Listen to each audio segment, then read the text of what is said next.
Does it feel weird having a camera in front of your face for so long? I guess after a while you just ignore it. What is going on, YouTube family? Today my friend Naveed bought computer parts and we're gonna put it together, and I'm gonna show you how to build a computer from scratch. So here on the table, as you can see, are the bunch of various computer parts, and I'm going to show you one by one in detail what these are and how you can put them together to build your very own custom PC. So I got my friend Naveed here, and he's the one that bought all these parts, and we're going to talk about it generically, but if you want the specific part numbers, I'm going to leave that in the message box down below. Check those out. But Naveed, what do we got here? What is this thing? So this is the case we have. It's the Obsidian 500D series. It's actually really easy to work with because you don't have to detach any screws. You can just open it up and add parts in it. And this holds all the computer parts. Yeah. And it's what everyone sees. Okay, so what's this thing? This is the motherboard. It's the Asus Prime Z390A. It supports the latest processors, and when you're buying a motherboard, you want a compatible processor to go with it. Okay, so why do we need one of these? What does that do for the computer? This is basically the brain of the computer. Everything connects through it. So your processor, your RAM, and all the other parts will be attached to this. Okay, what do I have here in my hand? This is the RAM. You don't have to get the RGB version. The RGB just adds the cool factor to it. You can definitely get something cheaper. Over here we have the 16 gigs DDR Pro. Alright, we gotta get all the RGBs in here. Yes. What's this one? So this is our hard drive. This is the new version of SSD, which is NVME. This is a new model. Better than SSD. And I would recommend that because it's much faster. Alright, cool. Cool. What about this small thing here? This is our processor. This was actually a lot cheaper to buy if you don't buy the pre-installed heatsink with it. So I wanted to do liquid cooling, so this is just our Intel i7 9th gen. Alright, and speaking of the cooling, that's this thing here, right? Yes. So this is the Corsair H100i. This is a lot of bells and whistles. Typically you would not need something that powerful if you're not doing a lot of intense work. So you can get away with a lot of $30, $40 aftermarket cooling solutions. But for us, we're gonna go with this one. It's nice, and it's like a liquid cooling system, isn't it? Yeah, I've never had one of those. And finally, this thing. Yep. So this thing is something you don't want to cheap out on, because this is your power supply. If you buy something that you don't have enough power for, then you can run into big issues with your parts, and can potentially cause shorts and stuff. Alright, cool. So that should be everything here, except we're missing one thing, which is the video card, which we're going to pull out from your old computer, just to save a little bit of money. But alright, thanks for that. So let's put all these together, shall we? Let's start. Alright, let's do this.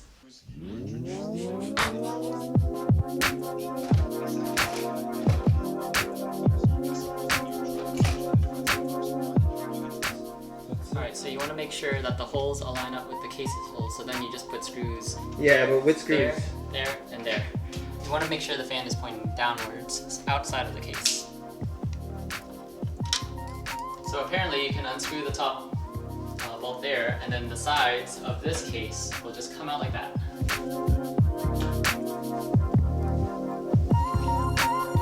I guess you only need 4.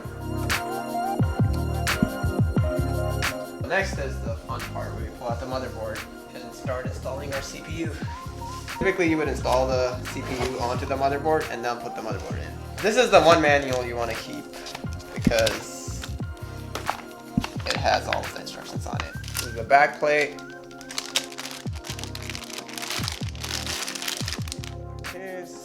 Wow. And there you have the motherboard. This is normally the most delicate part.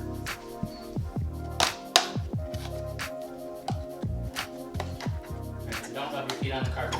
Yeah. And if you do, just make sure you touch like something metal before installing it. So this is our tiny CPU. So to install it, you pull this back. This comes up. You remove the case. And there's typically a notch. Actually, there's always a notch. So you want to line up the notch on the CPU with the notch on here. So now lift this, it goes in like this. You see how this lines up here and this lines up here. So these are the two notches, and it's just a matter of, so you leave it in, you don't put like any force on it or anything. Remember. So this locks in, like press it down firmly, and then your CPU is installed. To install the motherboard, you want to put the case sideways so you have a top-down view. Wait, so should we install this before we put in the motherboard? Yeah. So this is the way it goes. So you just want to put that here. Okay, there you go. There. So next, that would also help guide how the motherboard goes in, or which direction it needs to face. Drop it in. There would typically be like something that comes out of here. Oh, right here. There you go. So this will keep it in place. And then you need to screw in 1, 2, 3, 4, 5, 6. You need 6 screws. These matter because the screws also act as ground, so you have to use the right ones.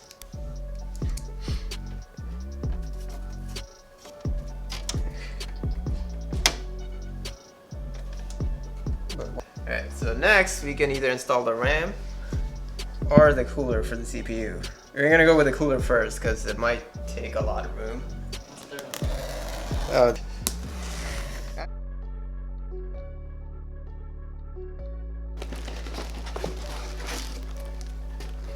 Cooler.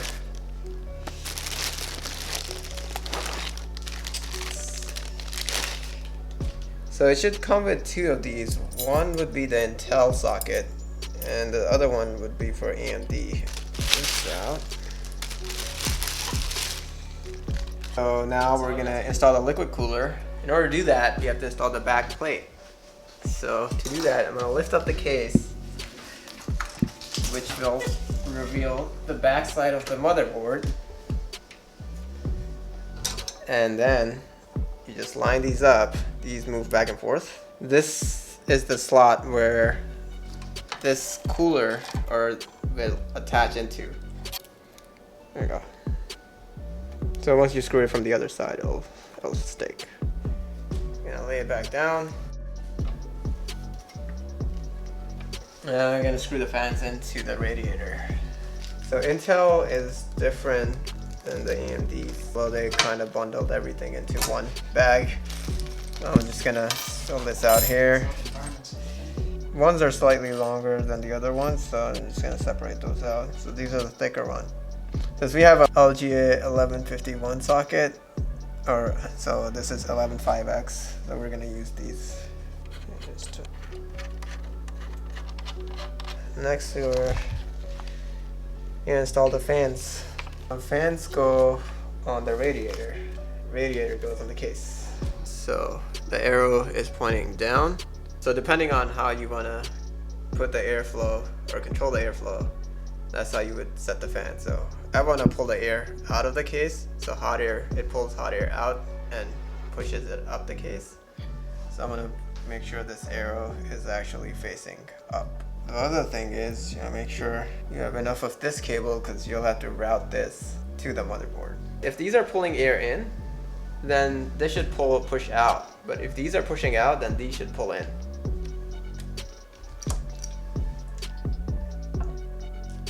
Same direction. Yeah, so for it to like go in easily. Just plug it in. I mean, it's just two slots. You're gonna have to stand this up. You go through here, and you normally want to go through the back. I don't think you need to like come through here. Maybe you can just like route it Go to here? to the back. This comes off. Yeah, there's a screw here. I think I saw a video, it seemed easy. Nice. So we'll do the RAM and then we'll do the hard drive. Let's do the hard drive first. Alright, so we're installing the hard drive right now. And to do that, we need to remove this heatsink right over there. Because that's the slot where this NVMe hard drive goes into. Okay. Alright, so in order to put the hard drive in, we gotta get these silver screws. Yep, this one. Then you put it in at a 30-degree angle. Push it in just slightly. And lock it with the screw.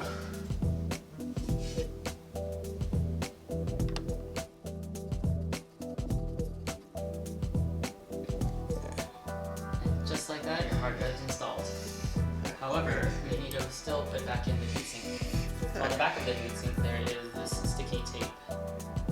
So the protective strip is off.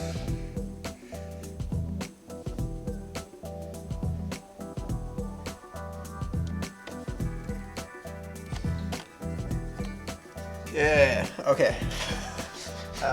Next is, let's install the cooler first. So we want to make sure the tubes are in an ideal location.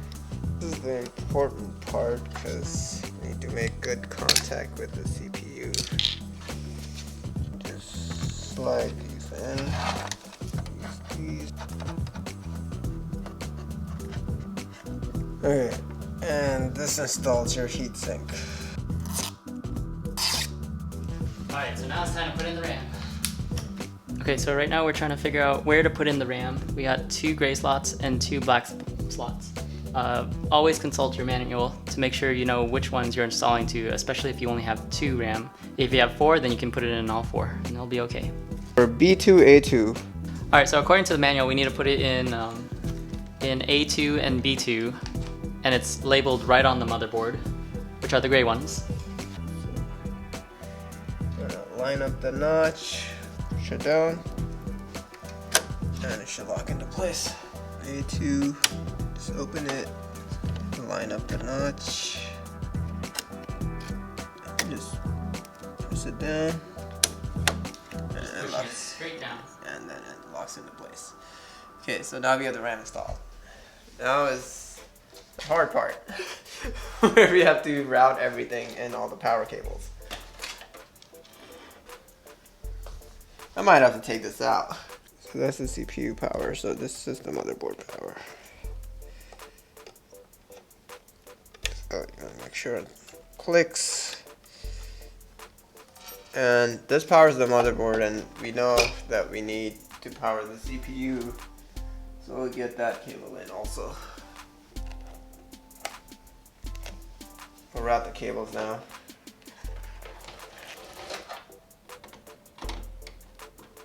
Okay, so that's the main power.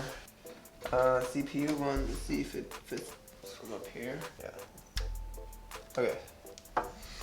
So you got the CPU power and you got the motherboard power.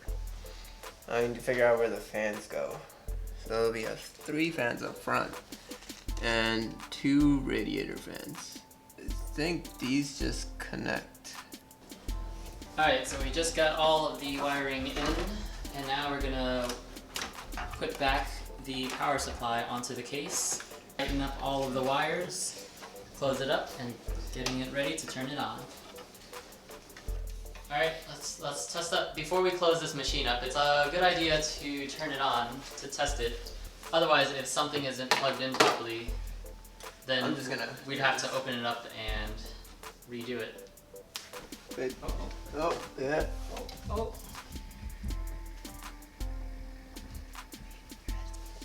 Alright, we should see the BIOS. Let me see the BIOS. There's the BIOS. New CPU installed. Alright, nice. This is first attempt. No bad installation, so seems to be working normally.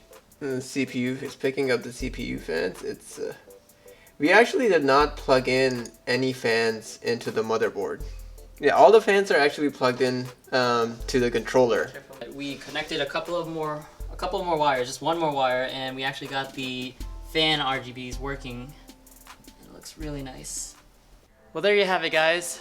We had a lot of trouble with installing a couple of the parts, a lot more trouble than we expected, but it's up and running for the most part. We still have to put the wires together, close up the case. but it's getting pretty late right now. We spent about almost a little bit over 4 hours now. Yep. So we're probably just gonna finish up the next day, tomorrow.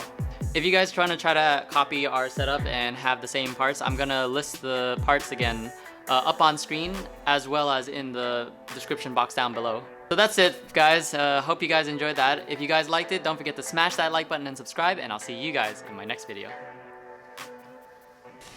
Alright. I'm gonna do it for the fourth time. I'm an expert at it. It doesn't look like it goes in there. There's no way this goes in there. Yeah, it doesn't. There's no way it goes in there. That makes no sense.